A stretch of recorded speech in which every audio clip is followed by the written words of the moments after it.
और इसी बीच एक बड़ी खबर आपको बता दें, जहां आम आदमी पार्टी आज 11 बजे विधायक दल की बैठक करने वाली है। सूत्रों के हवाले से खबर है कि आम आदमी पार्टी के कुछ विधायकों से संपर्क दरअसल उनका नहीं हो पा रहा है। कल आपने बीजेपी पर विधायकों को खरीदने का आरोप लगाया था। दिल्ली के मुख्यमंत्री अरविंद केजरीवाल के आवास पर यह बैठक होगी। सुबह 11 बजे बैठक होगी।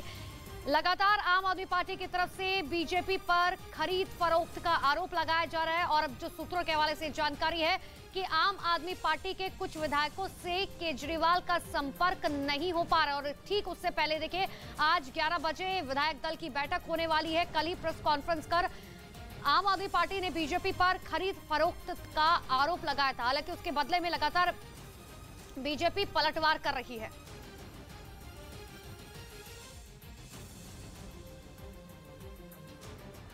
खबर है कि ताइवान को लेकर बढ़ रहा लगातार तनाव, ऑस्ट्रेलिया की टेंशन यहां पर बढ़ा रहा है। ऑस्ट्रेलिया की टेंशन की एक नहीं बल्कि कई वजह है। दावा यह है कि अगर दक्षिणी चीन सागर में तनाव बढ़ा तो ऑस्ट्रेलिया का हाल भी यूरोप वाला होगा। यानी जैसे यूरोप तेल से लेकर गैस तक के संकट से जूझ रहा है, ऑस्ट्रेलिया की हालत भी वैसी ही होगी। जैसे यूरोप में खाने से लेकर कपड़ों तक हर चीज के दाम आसमान छू रहे हैं, ऑस्ट्रेलिया में भी उसी तरह महंगाई आग लगा सकती है। जैसे यूरोप के आसपास समुद्री रास्ते बंद होने की वजह से उद्योग धंधे ठप पड़ गए, कुछ ऐसा ही हाल ऑस्ट्रेलिया का भी हो सकता है। जैसे यूरोप में तेल और गैस की किल्लत ने बड़ी बड़ी ताकतों को घुटने पर ला दिया, उसी तरह ऑस्ट्रेलिया को भी संकट का ट्रेलर दिखना शुरू हो गया है। इसलिए जैसे जैसे दक्षिणी चीन सागर में टेंशन बढ़ रही है, ताइवान और अमेरिका से ज्यादा ऑस्ट्रेलिया की सांसें ऊपर नीचे होने लगी हैं। दक्षिणी चीन सागर में जैसे जैसे जंगी जहाजों का बेड़ा बढ़ रहा है, ऑस्ट्रेलिया पर बहुत बड़े संकट के बादल मंडराने लगे हैं। सबसे बड़ी बात यह है कि ऑस्ट्रेलिया अपने संकट का किसी से जिक्र तक नहीं कर सकता, क्योंकि ऑस्ट्रेलिया दक्षिणी चीन सागर में बनाए गए उसी क्वाड का हिस्सा है जिसका मकसद ही चीन से मुकाबला है।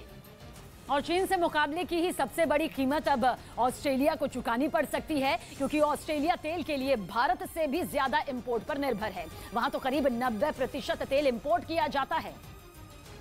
और इंपोर्ट करने के लिए जो समुद्र का रूट है, उस पर चीन का कंट्रोल हो सकता है। हालांकि ये खेल भी उतना सीधा नहीं, क्योंकि ऑस्ट्रेलिया के पास जो ज्यादातर तेल पहुंचता है वो उसके पड़ोसियों से ही पहुंचता है। वो समुद्र का एक ऐसा हिस्सा है जहां चीन की पकड़ अभी ज्यादा मजबूत नहीं। लेकिन असली कहानी ये है कि उसके पड़ोसियों तक माल जहां से आता है उसे चीन कंट्रोल कर सकता है। दक्षिण चीन सागर में जिस तरह से तनाव बढ़ रहा है और अगर जंग शुरू हो गई तो कारोबार ठप पड़ना तय है। जहां जंग चल रही होगी वहां तो क्या, वहां से सैकड़ों किलोमीटर दूर तक भी जहाजों का चलना बंद हो सकता है। ऊपर से ऑस्ट्रेलिया के वो पड़ोसी जो उसकी तेल जैसी अहम जरूरतों को पूरा करते हैं, उनकी हैसियत इतनी बड़ी नहीं कि वो चीन से पंगा ले सकें। मतलब ये कि जंग अगर हो गई तो चीन से टकराने की कीमत ऑस्ट्रेलिया को ही भुगतनी पड़ेगी।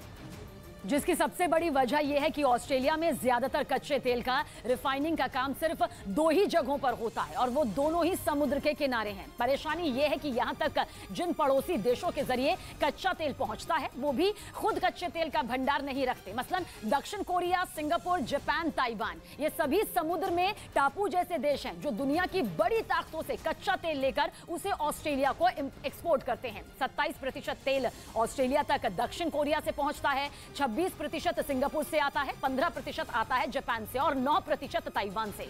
अगर चीन ने इन सारे देशों तक पहुंचने से समुद्र तट के रूट ठप करने की ठान ली तो उसे ज्यादा मेहनत नहीं करनी पड़ेगी। उसे सिर्फ दक्षिणी चीन सागर में पहले से मौजूद अपनी नौसेना को हाइपर एक्टिव मोड में डालना पड़ेगा। दक्षिण चीन सागर में एक बड़े हिस्से में चीन की नौसेना की मौजूदगी बड़े पैमाने पर है। ऊपर से वहां चीन की वायुसेना भी अपनी ताकत तेजी से बढ़ा रही है। मतलब ये कि अगर दक्षिण चीन सागर में जंग छिड़ गई तो ऑस्ट्रेलिया की हालत बिल्कुल यूरोप जैसी यहां पर हो सकती है।